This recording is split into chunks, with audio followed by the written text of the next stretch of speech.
करती हूँ आदरणीय सुभाष चंद्र सिंगला जी का। आपका स्वागत है सर। धन्यवाद।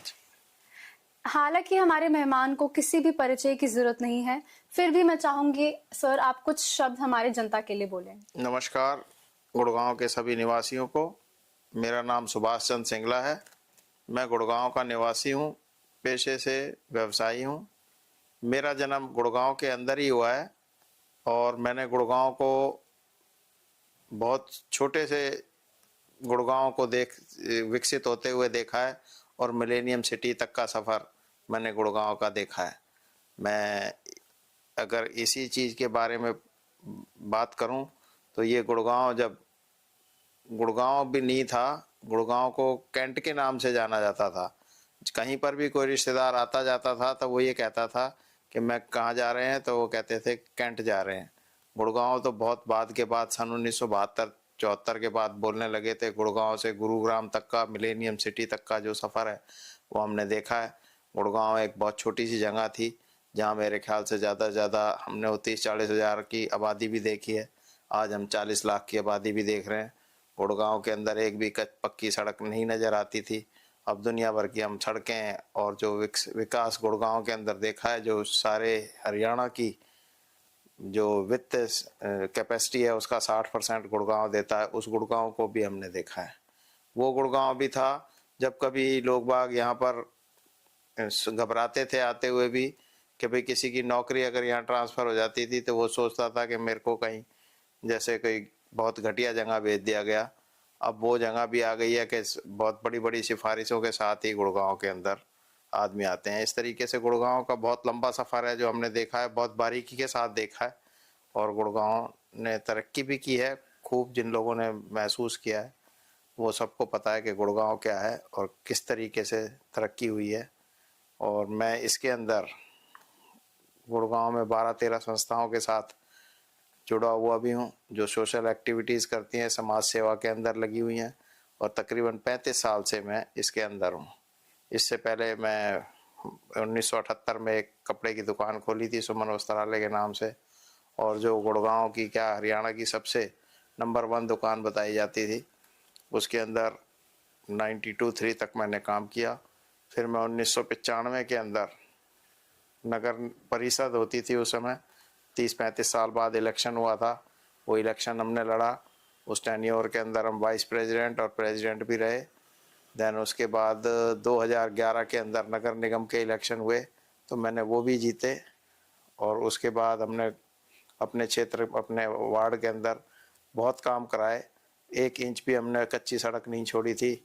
हमने पूरे सीवर पानी के काम कराए। 2017 में फिर दोबारा इलेक्शन हुआ, वो भी हमने बहुत भारी वोटों की बढ़ोतरी के साथ जीता और उसमें भी हमने काफ़ी काम कराए। और जो भी कार्य लोगों के थे उसको हमने बड़ी गंभीरता के साथ लेके गुड़गांव शहर को बहुत तेज़ी के साथ बढ़ाने के लिए अपने कम से कम, क्योंकि हम अपने एरिया तक ही सीमित थे, इससे ज़्यादा हम काम नहीं कर पाते थे। उसके साथ साथ हमने 10-12 जो संस्थाएं रही सोशल, उसके अंदर हमने बहुत काम किया जिससे हमारी जनता के बीच में खूब पहचान है और लोग बाग बहुत अच्छे से पहचानते भी हैं और जानते हैं कि किस तरीके से काम करने का हमारा क्या स्टाइल है और क्या करते हैं। हम चुपचाप काम कर जाते हैं और शहर का विकास करने के लिए, और लोग बाग उसको फिर अप्रिशिएट करते हैं। जी धन्यवाद सर। सर गुड़गांव का जो इतिहास है कैंट छावनी से लेकर मिलेनियम सिटी तक का, उसके लिए आपका क्या नजरिया है कि उसके पीछे उसके विकास का विशेष कारण क्या रहा है अभी तक? विकास का कारण तो खैर गुड़गांव के अंदर हम ये कहेंगे कि पहले यहाँ पर कुछ नहीं था। बाजार भी एक बहुत छोटा सा बाजार होता था। हमने तो खैर नहीं देखा लेकिन हमने सुना है हमारे दादाजी बताते थे, उन्होंने 1913 में यहाँ पर अपना रोशनपुर में मकान बनाया था, जो हमारा पुराना मकान था जिसके अंदर हम रहते थे। सदर बाज़ार में हमारी दुकान होती थी। लेकिन वही सुनाते थे कि भाई यहाँ पर सड़क के बीच में सड़क नहीं होती थी, एक नाला होता था सदर बाज़ार में, जो एक साइड को जो जैकमपुरे की और रोशनपुरे की बाद में उस सली पर रख कर उसको क्रॉस किया जाता था। तो वो तो किसी ज़माने की बातें थी, वो हमने कभी ना देखी हैं, सिर्फ सुनी है। लेकिन इसके बाद एक बहुत बड़ा गहरा नाला तो आज भी सदर बाज़ार की नीचे से जाता है, जिसमें शहर की जो पानी की सीवर की सप्लाई है, वो ड्रेनेज सिस्टम है, वो उसके नीचे से ही जाता है। ये तो हमें अब भी पता है। लेकिन गुड़गांव के अंदर जिस तरीके से विकास की एक बयार बही है ये मुझे लगता है कि जब गुड़गांव के अंदर मारुति की नींव रखी गई, इंडस्ट्रियां आने लगी और इसकी एंसिलरी यूनिट लगने लगी, तो इन सब के साथ सैकड़ों इंडस्ट्रियां आ गई। और फिर गुड़गांव के अंदर हुड्डा ने बहुत सेक्टर काटे रेजिडेंशियल के लिए, जो लोगों के अच्छे रहने के इंतजाम थे। पुराने शहर के अंदर कोई बहुत बढ़िया व्यवस्थाएं नहीं थी। इसके बाद प्राइवेट बिल्डर आ गए, जिन्होंने सारे हिंदुस्तान के जो सबसे बड़े बड़े नामी ग्रामी इंडस्ट्रीज थे या व्यवसायी थे, उन सबको यहाँ पर जगह को दिखाई कि भाई किस तरीके से रहने के लिए जगह बन सकती है बढ़िया। और अंसल्स, डीएलएफ और बहुत सारी संस्थाएं आई। इधर से इंडस्ट्री का विकास था, उधर से रेजिडेंस का विकास था, और वो बड़ी तेजी के साथ बढ़ता रहा। सरकार का भी उसमें जिस तरीके से ये रहा कि भाई किसी तरह की कोई समस्याएं रही तो उसको सपोर्ट करने की उन्होंने भी कोशिश की, तो ये विकास चलता रहा। और धीरे धीरे करके 95 में नगर परिषद जब बनी थी, कोई बजट नहीं होता था हमारे पास। थोड़ी थोड़ी करके सड़कें जब भी पार्षदों के साथ मिलके बनी, लेकिन पार्षदों में सब में एक जुनून था कि भी काम करना है किसी तरीके से, हर तरीके से हर बार रहा है। और ऐसे ही हमारे साथ इसमें रहा। शहर का विकास चारों तरफ से हुआ है, इसमें कोई दो राय नहीं है।